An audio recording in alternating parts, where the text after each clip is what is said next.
It's 7:30 p.m. on Saturday, May 25th, here on this muggy day in Northeast Texas. It's about 75, no, it's probably like 80 something degrees. Feels like 300. The humidity is over 80%. You can kind of see what it looks like. It's just humid, just plain humid. I have my daughter setting up a new row for tomorrow morning's move. Since it's Sunday morning, I got to kind of be quick because I got church in the morning. Really briefly, for those of you who are new here, I'm not making these videos to entertain anyone. These are mostly for myself, just to kind of look at what the field looks like at different points in the year. I can go back in time and see what the field looked like, what the cows looked like, and what I was doing and thinking. And so I take a little time to do observation, and then I talk about what I'm thinking about the future. And oftentimes that second part is very repetitive, because my thoughts are not changing so rapidly about things right now. The condition of the cows is good. They could be fatter. The fly count's pretty low. It's not that bad. Heard from a commentator in Australia that they get these flies that'll just rip the flesh off the cows. And yeah, I don't know what I would do if I had flies like that, but one of the big reasons why I don't use insecticides is I don't want to affect the other species of flies that are affected by the insecticide. And I understand the dung beetles as well are affected by it, so, or maybe that's the dewormer that affects them. Anyway, you can see they cleared out this area pretty well. I gave them 3 posts. I'm giving them 2 posts tonight. They'll have a few hours of grazing and then maybe an hour in the morning, depending on when I actually get to the field. The soil is very muddy. We've been getting rain pretty much every day, more or less. And so the soil's, because it's a little bit of rain every day, the soil's been absorbing that. There's not a lot of runoff. I'm not seeing like the streams overflow or things like that. So it's all going downstairs, which is good. The only issue is that if I left the cows in one area or too tight of an area, they might trample it into mud. And I saw near where the water and minerals are that it's a little bit of a mud bowl there. I could try moving the water a little bit every day, but I'm not going to do that because it's work, number one. Number two, it's I have to dump it out and then move it. It's kind of counterproductive to dump a bunch of water out when you have too much water to begin with, right? In terms of these flies, just kind of going back to that previous topic, the fly control mechanism that's the most important thing is the cows have to get oily. They have to develop an oily coat. And so the cows with an oily coat, they don't have very many flies at all. Like here, Blackie, you know, she's got barely any flies on her. This cow over here has quite a few flies. You can see she's kind of fuzzy. She's not very oily and slick. You know, she should look like a guy's haircut in the 50s. You know, where they'd slick up their oil. Greasy kid stuff. My dad used to use that. I thought it was pretty funny. So let's find some other cows that are oily. This one over here is pretty oily. So I want to develop those genetics. That's the first line of defense. Number 10, she's half Brahmin. So Brahmin do really well in the heat and with drought and things like that. Second line of defense is rotating. By rotating the cows, the flies have to keep up. And the fly life cycle, what they do is they land on the cow, they drink some blood, and then they run off and find the nearest manure patty, and they lay their eggs in there. And then about 3 days later, those eggs hatch. So they turn into tiny little worms, larvae. And then I think it's like a week or 2 after that, they develop into flies and they start buzzing around. They only have a certain range. They can't find cows beyond a certain range. And so the idea is that by moving the cows, the flies will have a tougher time finding the cows, right? So that's kind of one of the strategies. One technique that I wanted to use, but I can't really justify at this point, is it's called skip grazing. What the idea there is, as you're grazing the field, you skip a row and then do the next row. And then you come back and you do the rows that you skipped the next time, right? So I think that would be effective if my rows were wider. But right now my rows are about 75 feet wide. So skip grazing would only put, an additional 75 or maybe 150 feet from where the cows were when the flies emerge, I could probably do skip grazing and then have the sheep do the areas they skipped, The other problem with skip grazing for me is I'm kind of at my limit with reels. I need to buy some more reels if I want to do that. Because when I move them, oh, there goes a rabbit. When I move them, I only have to set up one wire because I'm using the old wire. So the old wire is on the south side, is going to be the new wire on the north side. So here, like I have this wire running here. This is on the north side of the row. They've grazed here on the north side, and we're moving south as we go along. So they're grazing here. And there's a wire on the south side. And then I set up another wire further south. And then when we move them into a new row, this old north wire is going to be the new south wire for the row. So if I wanted to do skip grazing, I'd have to set up another wire, which isn't a problem with the cows because they only need one wire. But with the sheep, I need 2 wires. So that means 4 reels.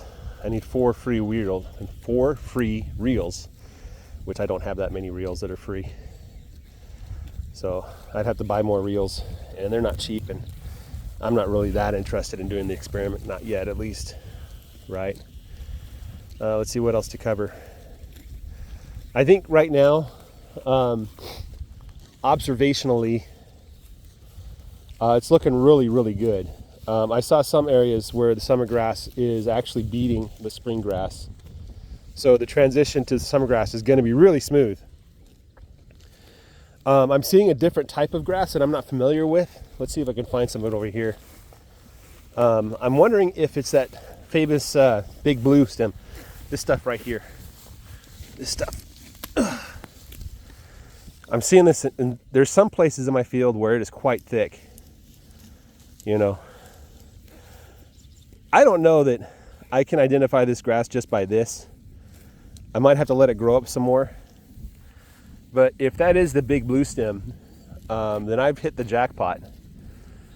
Big blue stem is a native grass species, and it does extremely well in this climate for obvious reasons, right?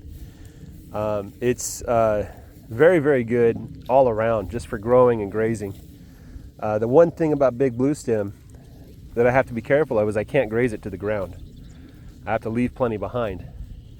This is one of the reasons why total grazing, the recommendations have been at Grazing 365 to really put a lot of pressure on a piece of ground and let the cows get in there and do non-selective grazing.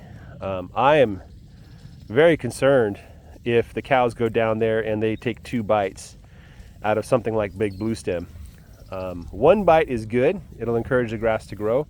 2 bites is not good. The grass is going to go dormant for a while. It's going to go into emergency repair mode.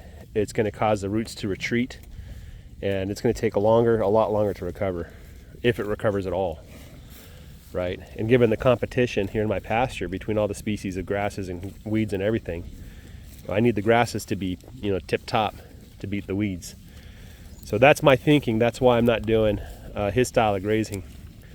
And he claims to have expertise, so I'm not going to question his authority or his experience.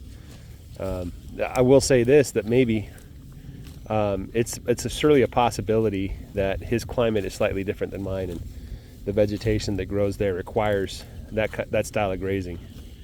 I just noticed here, I'm looking at number 10 there. Look at her belly. Look at her belly. That's a good sign, I think. It's getting further down.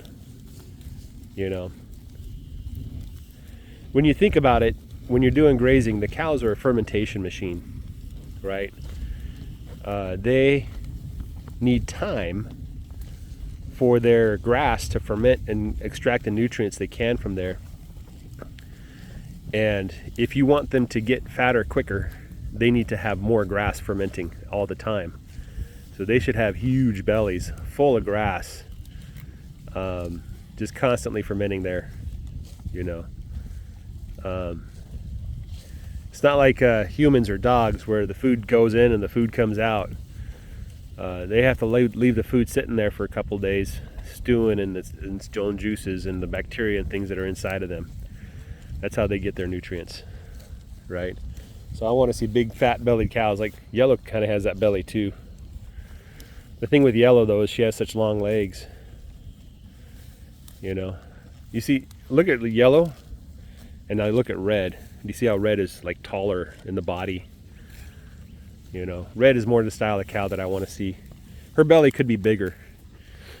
Over there 24, she has really long legs. She's my runway model. I've already tagged her. I didn't physically tag her, but in my mind I've tagged her for culling. So when we go to sell the calves in the autumn, I'm going to sell her as well. I'm not going to winter her. And I got to choose 3 or 4 other cows to get rid of. I think 20 is going to go. And who else was I thinking of letting go? Haven't really decided yet. I think number 10 is staying. I think Blackie's staying, Red's staying, Blue's staying. I just need to basically order my cows, say which one I like more.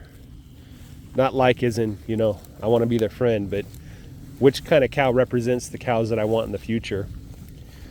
And then just order and put them in order that way. And take the bottom 4, let them go.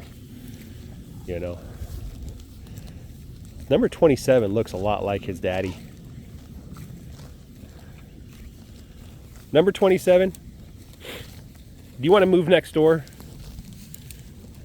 Replace your daddy that died this spring? Number 27 looks a lot like his daddy. There's another one too over there, I think. He looks a lot like his daddy. So, number 47 is the last one that was born. I think, who was 47's mama? Was it Blackie? It might have been Blackie, right? That kind of gives you a picture of how fast they grow and how quickly they grow up. You can see just looking over the tops, that red one there is taller than the others. Let's see if she's fatter too. If she is, she might be a keeper. Oh, it's a boy. So the only reason I'd keep a boy is I want to eat him. 39, look at 39. 39 looks like a Hereford.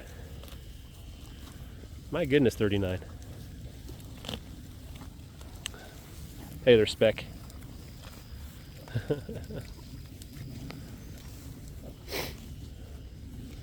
So, there's Blackie. Blackie's just, she's giving calves kind of off the normal. I think she takes a while to get pregnant. She takes 1 or 2 cycles to get impregnated. It could be because she had a calf late not last year, the previous year or something like that. And so it took a while to breed back. You know, but Blackie has always been a trooper, just quietly munching on grass, keeping her pot belly full. She's not a big cow, but I'm not in the business of raising big cows. They don't pay me extra for big cows. You know. So 26 is a trooper too. This is a 24's calf. So 24 was my skinniest cow the whole year. And I said that I don't mind if my cows are skinny as long as they give me good calves. So if it weren't for the fact that 26 is a milk thief, and I suspect the reason why is because 24 just didn't make a lot of milk and 26 needed that milk. You know, but 26 was the first calf born in late January. So he's chunky. I think I'll keep him.